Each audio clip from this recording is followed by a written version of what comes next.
अगर कोई तुम्हारी तरफ एक हैंड ग्रेनेड हथगोला फेंके तो याद रखना, कभी भी गद्दे मैट्रेस से खुद को ढकने की कोशिश मत करना, वरना वो हैंड ग्रेनेड सीधे तुम्हें उड़ा देगा। क्योंकि गद्दा कपास और फोम से बना होता है, जो विस्फोट की झटका तरंग शॉकवेव को बहुत कम रोक पाता है। भले ही तुम 10 गद्दे एक के ऊपर एक रख दो, तब भी हैंड ग्रेनेड का धमाका इतनी ताकतवर ऊर्जा पैदा करेगा कि वो इन नरम अवरोधों को आसानी से भेद देगा। अब अगर कोई तुम्हारी तरफ एक साधारण गोली चलाए तो घबराओ, बस $4001 के नोट एक साथ रखकर उन्हें अपनी छाती के सामने बांध लो। जब गोली इस मोटे नोटों के ढेर में प्रवेश करेगी तो वह धीरे धीरे अपनी रफ्तार खो देगी और आखिर में वहीं फंस जाएगी। इस तरह तुम बच सकते हो।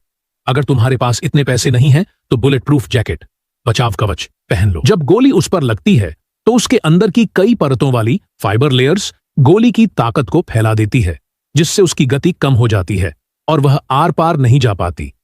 तुम्हारे पास बुलेट प्रूफ जैकेट भी नहीं है तो परेशान मत हो, बस खुद को बहुत मोटा बना लो, क्योंकि चर्बी की मोटी परत काफी नरम होती है और गोली की गति को कुछ हद तक कम कर सकती है। अगर तुम्हारे शरीर में 30 सेंटीमीटर मोटी चर्बी की परत है तो बधाई हो, इतनी मोटाई पर गोली रुक सकती है।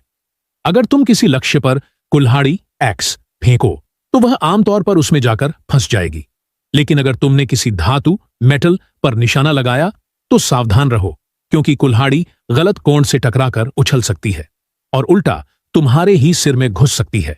अगर कोई तुम्हें चेनसॉ इलेक्ट्रिक शब्द से काटने की कोशिश करे तो यह मत सोचो कि तुम्हारी बुलेट प्रूफ जैकेट तुम्हें बचा लेगी, क्योंकि वह नरम केवलर फाइबर से बनी होती है, जो गोलियों को तो रोक सकती है लेकिन चेनसॉ के तेज दांतों के सामने टिक नहीं पाएगी।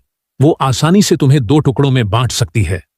अगर तुम किसी रॉकेट लॉन्चर की नली को मोड़ दो तो क्या रॉकेट मुड़ी हुई पाइप से निकल पाएगा?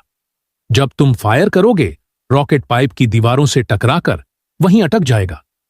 फिर अंदर का दबाव प्रेशर निकल नहीं पाएगा और परिणाम स्वरूप लॉन्चर जोरदार विस्फोट करेगा और तुम खुद राख बन जाओगे।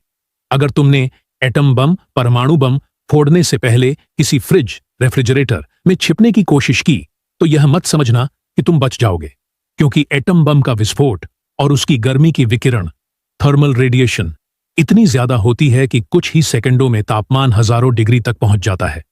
फ्रिज पिघल जाएगा और तुम उसके अंदर राख बन जाओगे।